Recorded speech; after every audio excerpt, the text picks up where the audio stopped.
Buenas noches, gracias a los que nos sintonizan una noche más de los miércoles que tenemos este programa, La otra cara de la moneda de Citrajud.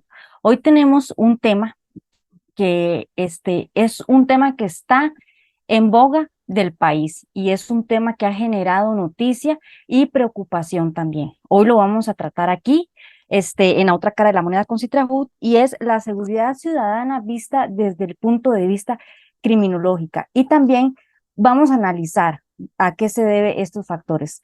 Para acompañarme se encuentra el secretario general de Citrajud, Jorge Cartín. Buenas noches, don Jorge. Buenas noches, Noeli. Muy buenas noches para las personas afiliadas al sindicato y no afiliadas también que nos siguen. Cada miércoles que tenemos esta transmisión, un saludo muy cordial para nuestra invitada que ya la vamos a presentar, que muy amablemente aceptó la invitación para poder compartir su conocimiento sobre este importante tema que nos tiene tan preocupados a todos y todas en el país. Espero que sea de mucho provecho, que podamos de alguna manera tener un mayor conocimiento de la problemática que tenemos, porque para poder tomar acciones, ya sean para mejorar o para colaborar o para prevenir, es importante tener información y conocimiento. Entonces, sin más, damos inicio al programa del día de hoy. Y como invitada especial hoy que nos va a guiar en este programa y nos va a ayudar con las consultas que tenemos, nos encontramos con Fiorella Rojas Ballestero, perito judicial 1. Buenas noches, Fiorella, y gracias por acompañarnos esta noche. Hola, muy buenas noches, con todo gusto, un placer enorme para mí estar con ustedes compartiendo este tema tan importante. Un saludo a todas las personas que nos ven y nos oyen. Eh, Así es de que, sin más, podemos empezar entonces. El país ya suma más de 700 homicidios, el año que reporta más homicidios en Costa Rica. Es una problemática que a viva voz se proyecta todos los días. La última noticia que se nos hizo llegar fue que se está pidiendo la visa a los hondureños, y los hondureños en contestación están solicitando una serie de requisitos. Lo que vemos que los homicidios están afectando no solo la alta tasa, sino otros aspectos. Fiorella, ¿ya se veía venir que iba a pasar esta problemática en el país? ¿Había factores que lo alertaban o fue una sorpresa? No, sí se puede decir que habían ciertos factores o ciertas banderitas rojas que nos indicaban que podría empezar a suceder, especialmente después de pandemia. Nosotros tenemos aquí que ubicarnos en dos momentos históricos eh, sociales.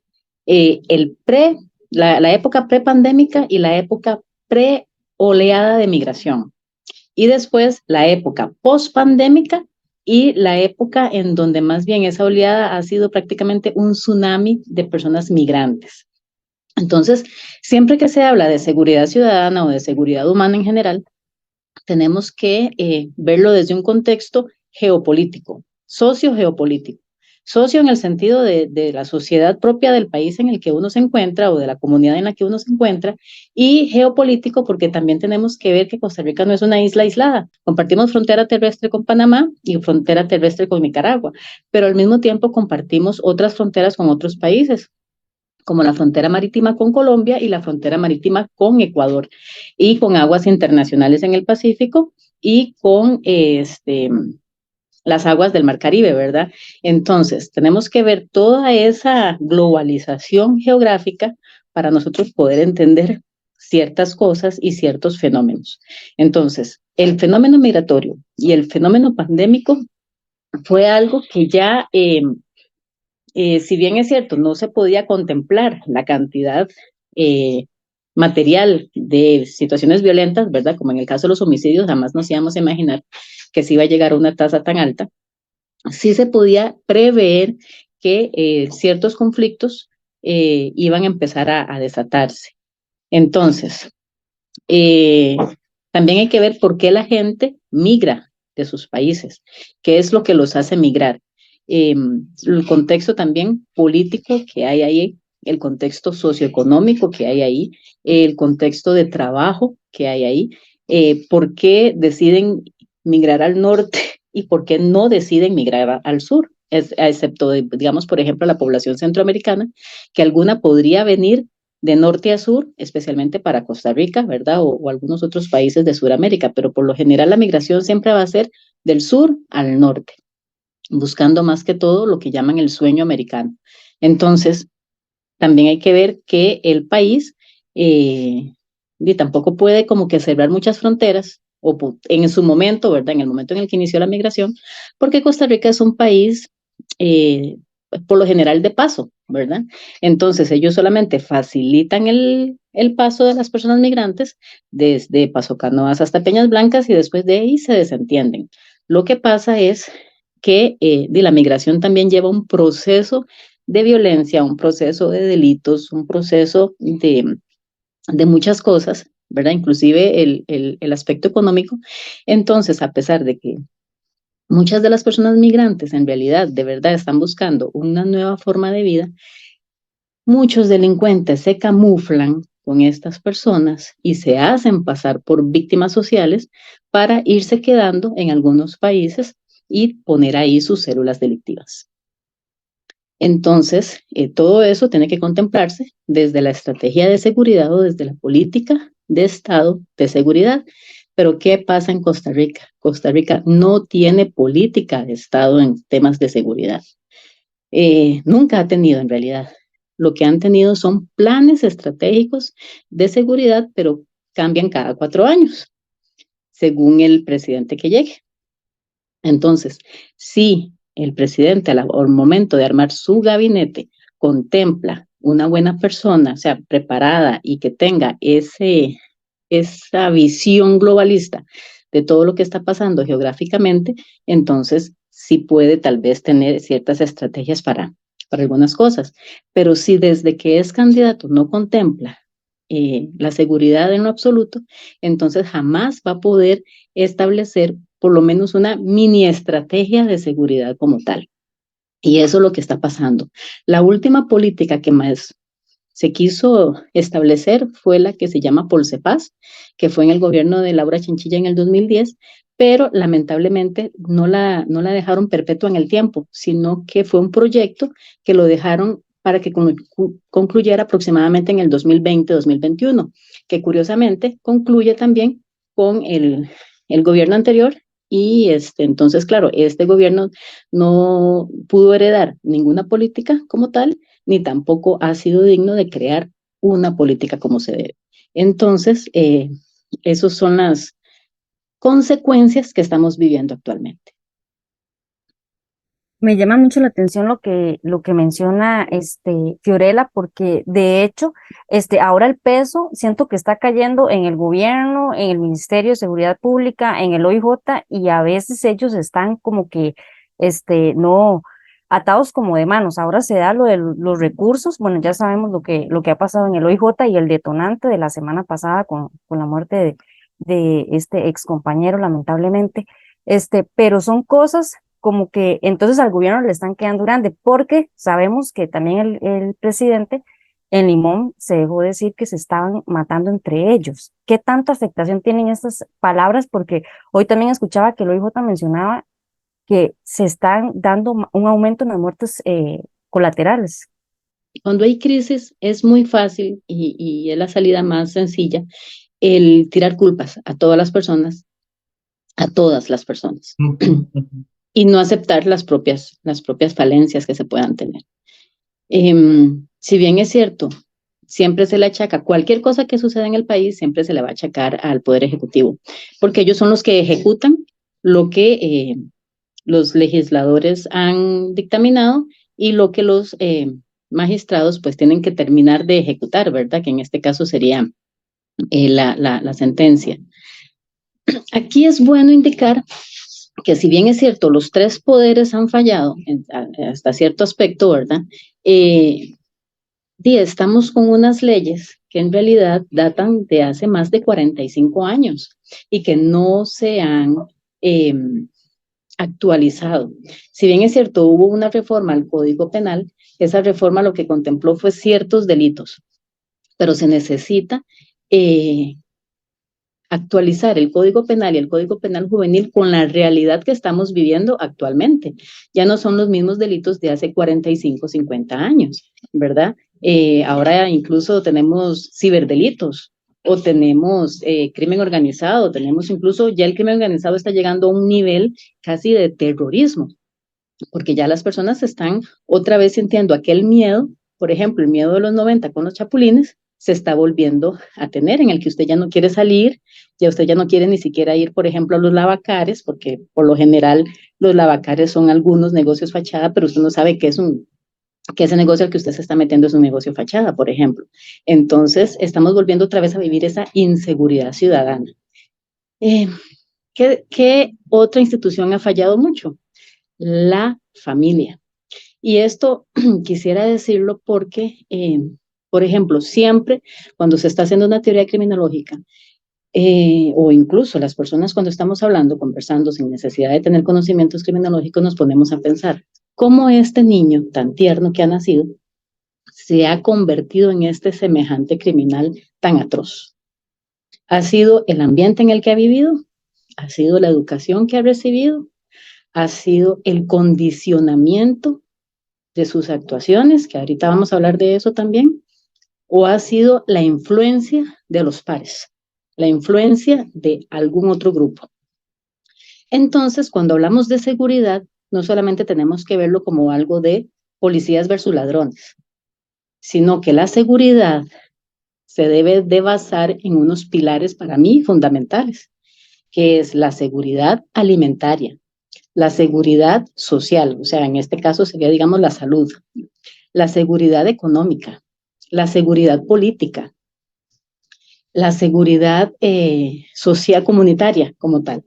Entonces, si nosotros, por ejemplo, veamos, decimos, bueno, es que la gran mayoría de los delincuentes son esas personas que viven en zonas vulnerables. No, mentira, también hay delincuentes que viven en zonas de alta plusvalía, ¿verdad? Tenemos esos delincuentes que usted dice, pero ¿en qué momento esa persona tal vez, bueno, tuvo la oportunidad de estudiar, ir a la escuela, ir al colegio, ir a una buena universidad, estudiar una buena carrera, logró escalar, tener un buen puesto? ¿En qué momento esa persona decidió desviar los fondos de lo que tenía a cargo gracias al puesto que obtuvo? ¿En qué momento esa persona decidió delinquir? Si toda su vida se supone, ¿verdad?, que fue bien educado, como dicen, era de una familia de bien, si metemos la religión también, una persona muy de Dios, muy creyente, ¿en qué momento esa persona decidió delinquir? ¿O por qué hay personas que viven en zonas vulnerables, en zonas conflictivas, y esas personas no roban, pero ni el vuelto de la mamá, por ejemplo, y deciden no ser de ese montón y tratar de irse superando poco a poco con todas las trabas que tienen, pero logran terminar sus estudios secundarios e incluso iniciar una carrera universitaria y se vuelven unas personas que consideramos socialmente de bien? Entonces, ¿cuáles son ahí los factores? No pudo haber sido el factor ambiental que hizo que esta persona decidiera no delinquir. Y en el caso de la persona que tuvo toda la suerte del mundo, ¿verdad?, de poder tener todo un bagaje académico importante e incluso poder llegar casi que inmediatamente a un puesto de jefatura o un puesto por lo menos importante, porque esa persona que tuvo todo decide delinquir, ¿verdad? Entonces no podemos caer ni en etiquetas de las personas delincuentes, ni tampoco podemos caer en lo que es el populismo punitivo, ¿verdad? Que el populismo punitivo es tomar la ley por nuestras propias manos. Decir, este me robó, entonces yo lo voy qué sé yo, a paliar y lo voy a golpear y lo voy a tener aquí encerrado y lo voy a exponer, lo voy a amarrar aquí al frente para que todo el mundo vea que esta persona es una ladrona sin un debido proceso, ¿verdad? Costa Rica tiene un Estado de Derecho y es un Estado de Derecho garantista, que si bien es cierto, a veces nos sobrepasamos con las garantías, pero es un Estado de Derecho como tal y tiene que la persona tener su debido proceso para poder demostrar que verdaderamente cometió un agravio y con base entonces, ahora sí, en los códigos procesales y en los códigos penales, entonces merecedora de un castigo proporcional a lo que hizo. Pero ahora, ¿qué es lo que está pasando? ¿O qué es lo que la gente siente que está pasando? Que no hay respeto a la autoridad, que la autoridad no se da a respetar, que se detiene a la gente, que se suelta a la gente, o que se dejan con unas medidas cautelares muy simples, como firmar cada 15 días, ¿verdad? Y eso entonces a la gente no le da la seguridad de que de verdad esa persona pues vaya a pagar por su culpa. Y entonces queda esa percepción de impunidad y esa percepción de que no se están haciendo las cosas bien. Pero lamentablemente así es el debido proceso, ¿verdad? Si hubiera un código penal que sea un poco más rígido, que no sea tan flexible, pudiera ser que las personas empiecen a comprender un poco o a sentir o a tener una percepción de que de verdad el sistema judicial está funcionando. Pero para poder hacer estas reformas a los códigos procesales y a los códigos penales, tanto de adultos como de jóvenes, tenemos entonces que tener esa garantía de que no se le va a afectar su debido proceso y de que el principio de inocencia pues va a seguir siendo como tal, ¿verdad? El principio de inocencia. Porque si no, entonces nos estaríamos volviendo un Estado autoritario. Y eso pues tampoco puede ser, ¿verdad? Entonces el Estado de Derecho tiene que respetarse como tal, pero sí es necesario que las reformas que se hagan para que estas personas verdaderamente cumplan su castigo proporcionalmente al delito que han cometido y que además de eso, eh, verdaderamente tengan un proceso de socialización como tal, porque las personas están ingresando a los centros penitenciarios y más bien ahí lo que están aprendiendo es más maña, cuando lo que se requiere es que la persona se socialice nuevamente para que cuando regrese otra vez a su vida de ciudadano, la haga como tiene que ser, o por lo menos como está establecido en las reglas sociales de la sana convivencia, ¿verdad? Que no vuelva a delinquir, que no vuelva a reincidir. Pero existe en este momento algún criterio, especialmente criminológico, dentro de las instituciones pertinentes, como sería en este caso el Ministerio de Justicia, en el Instituto Nacional de Criminología, que aunque se llame así, no es un instituto como tal, sino que es un grupo de personas, ¿verdad?, profesionales, pero que dentro de esos profesionales no existe un criminólogo que dé un criterio como tal para poder determinar si de verdad esa persona, criminológicamente hablando, será o no será reincidente del delito, ¿verdad? Entonces, por ejemplo, hablamos de homicidas, que es lo que nos tiene ahora con la peluca parada, pero también sigue habiendo violaciones, sigue habiendo asaltos, sigue habiendo robos, sigue habiendo tacha de vehículos, sigue habiendo robo de vehículos, y todo en aumento, ¿verdad? Lo que pasa es de que los delitos contra la vida son los que nos están alertando de porque se están perdiendo vidas que aunque son vidas de personas que no están haciendo algo bueno a la sociedad, lamentablemente están quedando viudas y huérfanos, y esos huérfanos, si no se tratan debidamente, puede ser que incluso lleguen a tomar venganza más adelante y entonces empiecen a rematar a los que le mataron a su padre o a su madre. Entonces, si no se cierra este círculo como tal, si no se resocializa nuevamente a las personas, entonces no vamos a poder salir de esto, ¿verdad? Y cuando me refería anteriormente a la época prepandémica, por ejemplo, esto venía en aumento, ¿verdad? En el 2019, la tendencia de delitos venía en aumento. Viene la pandemia 2020 y en eso nos empiezan a poner este asunto del baile y el martillo, que un mes salían ciertas placas y que en el otro mes salían las otras placas y que habían meses en donde ninguna placa salía, todo el mundo encerrado. Bueno, obviamente cuando todas las personas estuvieron encerradas, ¿verdad? Específicamente en el mes de abril, solamente hubo 36 homicidios. Después de venir con números de 50 y 60 homicidios por mes, bajó drásticamente a 36 homicidios. Viene el mes de agosto y abren nuevamente, ¿verdad? Para todas las personas. Y adivinemos, 47 homicidios. Vuelven a cerrar, 40 homicidios. Vuelven a abrir, 58 homicidios. Y después de ahí ya se empezaron a dar las aperturas un poco más controladas hasta que ya hubo cambio de gobierno y se decidió que ya no existía la pandemia, ¿verdad? Se hacen aperturas ya totales Y empezamos a ver entonces estas cifras de 47, 48, 50, 60, ¿verdad? Homicidios por mes, hasta llegar a las cifras que estamos viendo ahora de casi 2 muertos por día, ¿verdad?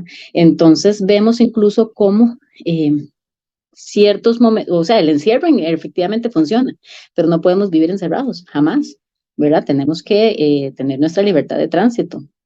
E incluso estas personas tienen que tener su libertad de tránsito mientras no se les demuestre un delito como tal. Entonces, todo eso tiene que ser contemplado dentro de estas políticas de seguridad de las cuales carece el país en este momento. Entonces, podemos tener todas las estrategias, que Costa Rica segura, Costa Rica soberana y Costa Rica todo lo que usted quiera, pero si no se tiene contemplado el efecto de la movilización de las personas, el efecto de la geopolítica, incluso de la misma delincuencia, eh, porque mucha gente dice, influencia de Colombia, influencia de México, pero no se están dando cuenta que también hay otro tipo de drogas o de sustancias psicotrópicas y de sustancias ilegales que pueden venir también de Medio Oriente, que pueden venir también de Europa del Norte. También ellos empiezan a tener ese tipo de negocio y empiezan a contactar entonces a la delincuencia de América Latina, pues para hacer sus negocios. Entonces, no solamente tenemos que decir, bueno, que es que los venezolanos, los jamaiquinos, los dominicanos, los colombianos y los mexicanos, también estamos viendo influencia de gente de, por ejemplo, Albania, de gente de Líbano y de gente del centro de Asia, qué sé yo, Afganistán e incluso Irán. Entonces, es un asunto que de verdad hay que ponerle atención, ¿verdad? No centrarnos solamente en lo que está pasando en las 4 fronteras de Costa Rica, sino también ver todo lo que está pasando alrededor del mundo, ¿verdad? Y que Fiorella, se diga la mafia rusa y la mafia china, ¿verdad? Que entonces, ellos también tienen su forma de tratar de ingresar acá, ¿verdad? Fiorella, entonces podríamos decir que es las drogas y las armas los que están haciendo detonantes en este país. En los últimos acontecimientos se puede decir que sí, ¿verdad? Definitivamente el crimen organizado está muy bien organizado, está muchísimo más organizado que cualquier gobierno de cualquier país, ¿verdad? Tanto así ellos tienen su estructura bien establecida, su capo, sus mandos medios y de ahí para abajo toda la parte operativa, ¿verdad? Creo que conocemos, por ejemplo, como los reclutadores, los sicarios, los mensajeros, etcétera, ¿verdad? Y tienen también sus conexiones en fronteras, sus conexiones dentro de los gobiernos, sus conexiones dentro de las fuerzas policiales, sus conexiones civiles. Ellos perfectamente al momento de reclutar, no solamente están reclutando jovencitos y chiquitos en estado de condición vulnerable, sino que también pueden empezar a reclutar profesionales, pueden reclutar químicos para que hagan y monten sus laboratorios hidropónicos o sus laboratorios de derivados de la hoja de coca, ¿verdad? Y ahí empiezan a hacer pasta básica y pasta ya un poco más purificada hasta llegar a la cocaína. Bueno, primero crack, luego cocaína. Pueden también tener sus laboratorios de derivados del fentanilo, por ejemplo, ¿verdad? O, bueno, derivados del opio en realidad, y ahí empiezan entonces a hacer nuevas sustancias psicoactivas. Muchas veces estas sustancias psicoactivas ni siquiera vienen de la planta madre, sino que ellos cogen la molécula y entonces la sintetizan, y una vez sintetizada esa molécula, entonces ya la pueden fabricar en polvitos, cristalitos, pastillitas y cualquier otra cosa que la pueden suministrar, ¿verdad? A la población en general.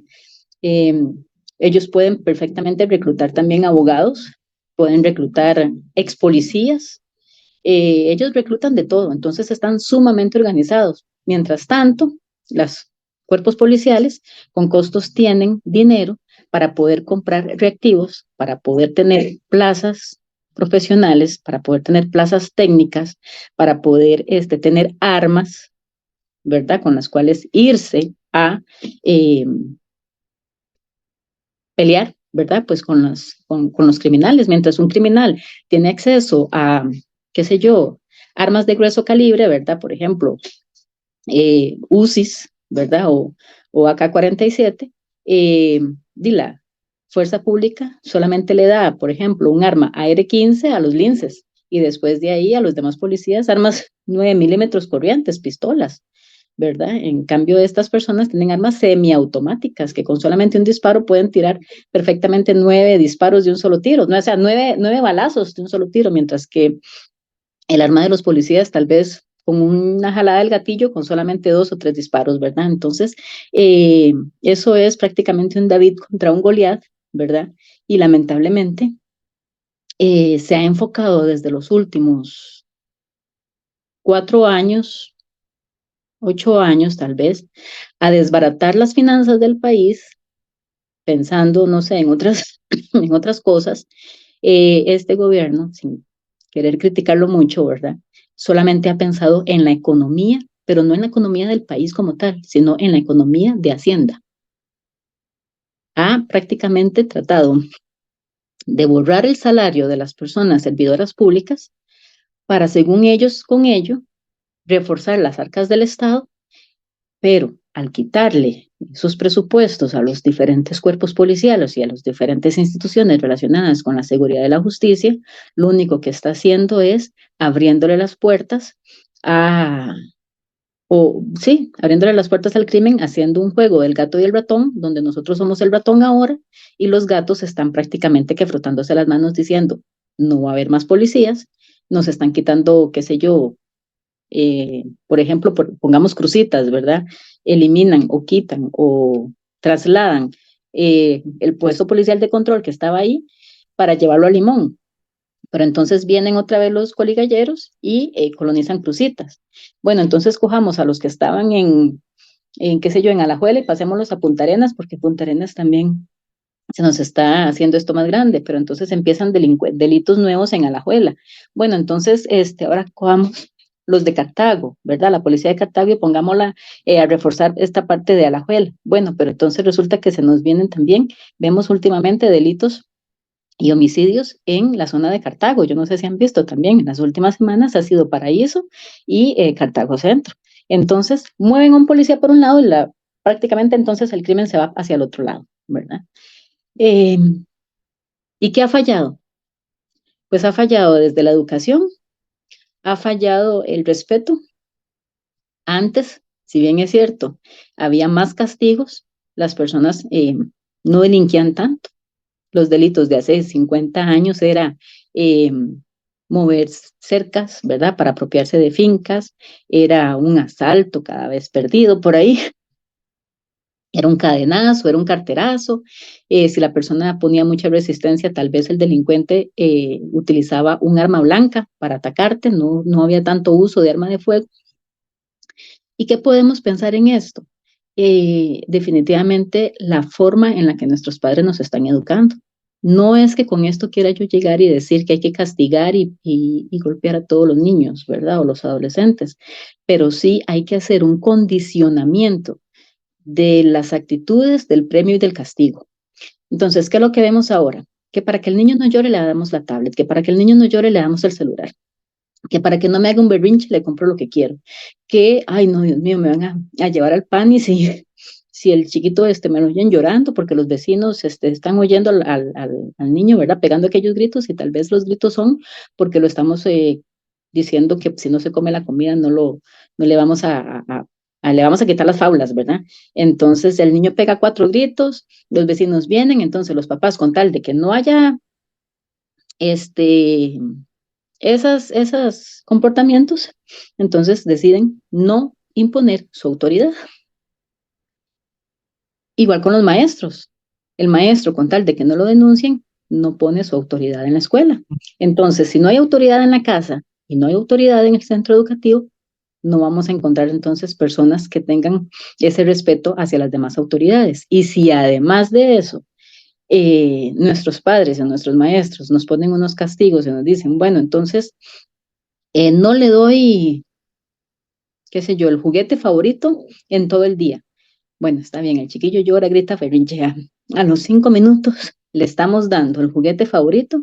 Y entonces el niño dice, bueno, la verdad es que cometo un berrinche, ¿verdad? Hago una travesura.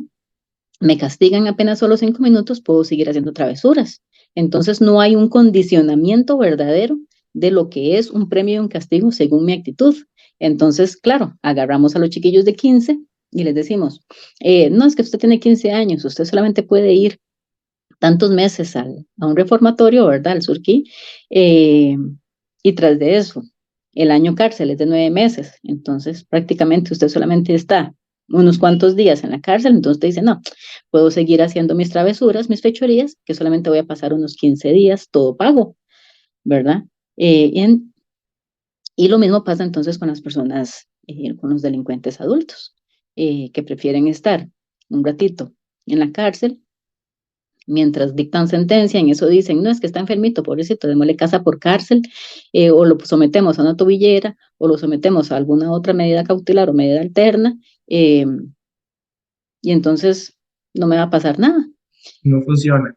No funciona. Y si nos ponemos a ver cuál es el costo de mantener a un reo, el costo de educar a una persona, obviamente sale más barato invertir en educación Claro.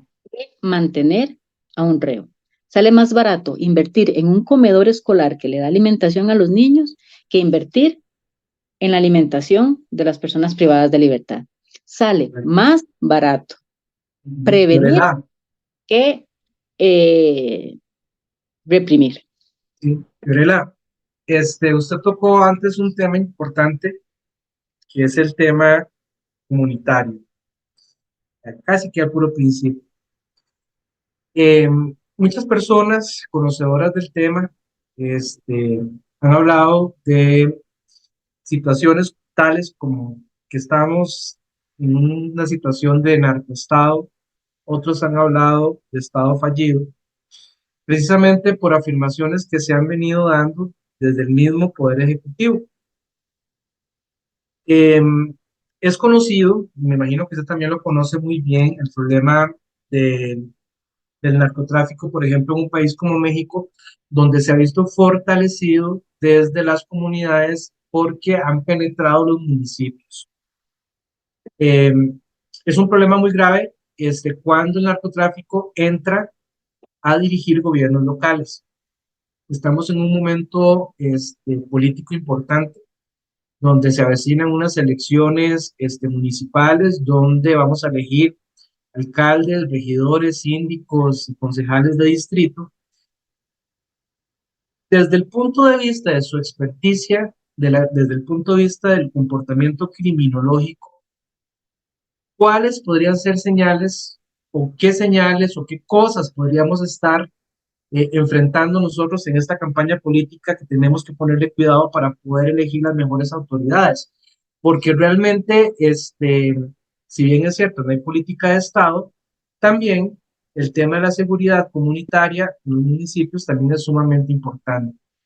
Entonces, no sé si lo has pensado, si lo has analizado, pero sí sería importante si tienes una opinión en ese sentido precisamente por la campaña que ya empezó el 1 de octubre, ya estamos en el proceso electoral que se va a intensificar probablemente en los próximos meses. Sí. Hay una frase anónima que dice que aquellos pueblos que no conocen su historia están condenados a repetirla. Y aunque la historia no sea en este país, uno siempre tiene que ver las historias de los países que están a nuestro alrededor y que nos han demostrado lo que es la introducción del crimen organizado dentro de un gobierno local o incluso dentro de un gobierno nacional. Entonces, tenemos que recordar en los años 80, por ejemplo, la influencia que tuvo Allen León con un partido político nacional, en donde incluso él financiaba calcomanías, banderas y todas esas cosas, ¿verdad? Y obviamente aportaba dinero a la campaña. Recordar también cuando trató de ingresar al país Robert Vesco, todo lo que sucedió con la detención de Rafael Caro Quintero y lo que sucedió después con su extradición. Y también, por ejemplo, lo que sucedió en Colombia con Pablo Escobar cuando intentó ser diputado. Todo contar, o sea, él intentó ser diputado para poder votar en contra de la ley de extradición. Entonces, él iba a hacer todo lo posible, ¿verdad? Ya sea desde su trinchera civil, desde su trinchera de narcotraficante o desde su trinchera política, pero él iba a hacer todo lo posible, necesitaba hacer todo eso para no ser extraditado. Bueno, obviamente, como se conocía más como una persona de ingresos extraños, ¿verdad? Entonces, su paso por la política, bueno, no trascendió tanto, pero al no trascender, al quedar eliminado en esas rondas, no le quedó más remedio, por decirlo de alguna forma, que él, perdón, él empezar a eliminar entonces a sus contrincantes. Y fue cuando se dio el primer magnicidio en Colombia, cuando mató al ministro de Justicia, o mandó a matar al ministro de Justicia. En realidad, Pablo Escobar no mató a nadie, nada más mandaba a matar a las personas. O, por ejemplo, en México, con el asesinato de Luis Donaldo Colosio. Y ahora en Ecuador, también con el asesinato de un candidato presidencial, que en este momento se me olvida el nombre. Y todo ello con tal de eliminar del camino a las personas que ellos consideran que pueden llegar a ser una piedra en el camino para la continuidad de su negocio ilícito. No se está exento así como dijimos que estas personas reclutan desde personas humildes hasta personas profesionales, ¿verdad? Para llevar a cabo su delincuencia, bien que perfectamente pueden empezar a reclutar políticos o pueden llegar a amenazarlos y decirles, le vamos a apoyar en toda su campaña, lo vamos a financiar, tenemos que hacer obviamente una estructura paralela o ver de qué forma este dinero lo legitimamos para poder demostrar que es un dinero legítimo de campaña. Pero si usted llega al puesto, usted nos va a hacer los siguientes favores. Necesitamos que, por ejemplo, nos ayude con cierto terreno para que ese terreno vaya a ser nuestras bodegas.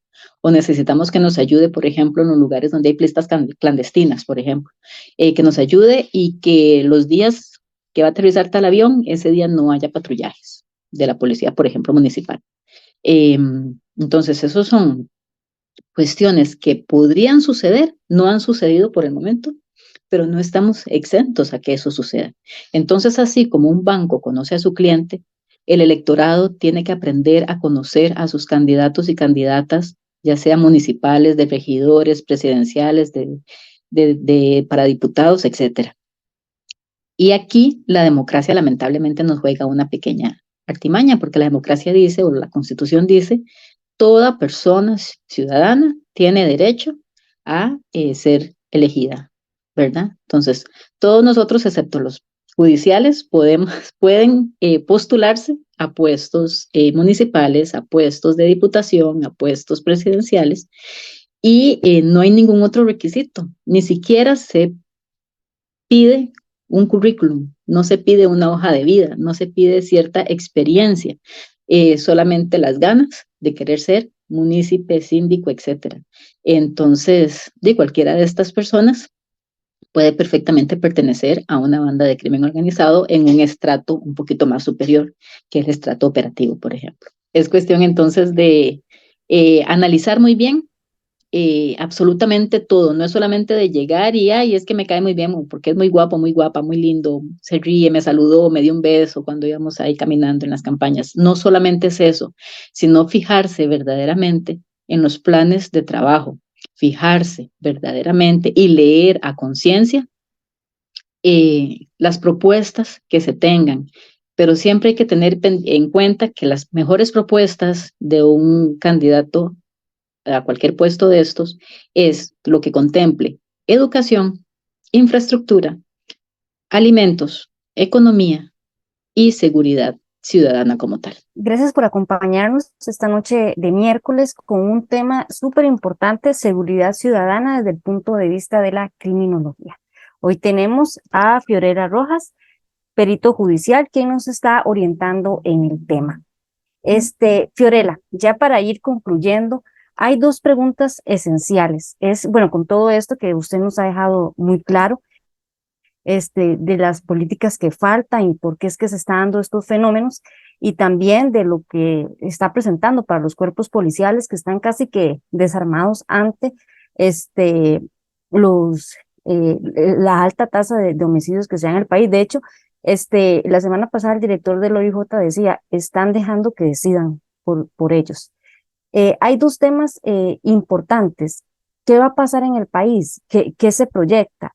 Y piden mucho lo que es la declaratoria de emergencia nacional en tema de seguridad. ¿Esto será una solución? Muy bien. ¿Qué se proyecta? Bueno, según las estadísticas y las proyecciones lineales, la tendencia va a seguir subiendo, lamentablemente. Eh, no se ve que haya una tregua, ¿verdad? No se ve que haya una negociación incluso, aunque nunca se hay que negociar con criminales, pero no se ve que haya una tregua o una forma, una estrategia, no se ve. Si bien es cierto, hay algunas acciones y algunos operativos que dan resultado, eso es de un momento, ¿verdad? Tiene que ser algo que permanezca en el tiempo. Y lo que está permaneciendo en el tiempo, lamentablemente, es la tendencia al alza de todos los delitos, en especialmente los homicidios. Para las declaraciones de emergencia, eh, por lo general se hacen, ya sea por emergencia de desastre natural o por algún otro tipo de emergencia, como por ejemplo, con la recién pasada pandemia que se declaró estado de emergencia en salud. Todo se hace para poder tomar recursos y que estos recursos sean bien utilizados. Entonces, por ejemplo, cuando hay un desastre natural, por un terremoto, una inundación y se declara estado de emergencia, entonces se liberan dineros para ir a contrarrestar toda esa emergencia. Con la pandemia se liberaron dineros y se acondicionaron hospitales, pues para tener el recurso necesario y ya sea traer medicamentos, traer vacunas, contratar personas, todo lo necesario para poder hacerle frente a la pandemia. Entonces, si se declara estado de emergencia en seguridad, esto liberaría dineros para comprar armamento, bueno, comprar arsenal, dar plazas de policías, dar plazas de personas, por ejemplo, en el OIJ, tanto investigadores como peritos, dar plazas de fiscales, dar plazas de jueces. Vea que bien, cuando se reunieron ahora la Comisión de Seguridad, el mismo fiscal decía, se necesitan más de 100 plazas en el Ministerio Público, se necesitan más de 100 plazas en judicatura y se necesitan, bueno, en total se necesitan más de 1,200 plazas en todos los cuerpos policiales, ¿verdad? Tanto administrativos como de control de drogas, como la policía judicial en todos sus ámbitos, jurisdiccional, administrativo y auxiliar de justicia.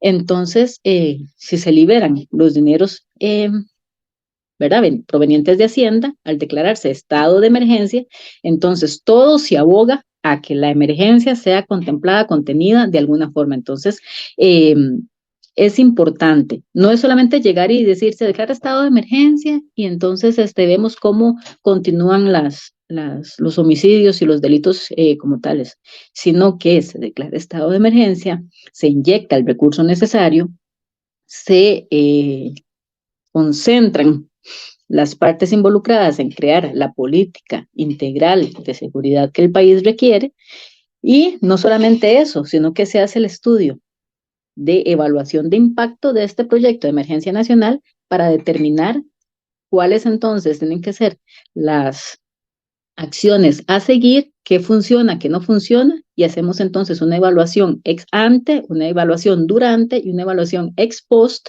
de la situación, y entonces, muy bien, esto está funcionando, sigamos inyectando por este lado. Esto no está funcionando, esto entonces erradiquémoslo, no nos va a servir y concentrémonos y enfoquemos nuestros esfuerzos entonces en esto que sí está funcionando. Y una vez entonces contenida la situación y donde empiece a haber ya una disminución en la tasa de los delitos, ¿verdad?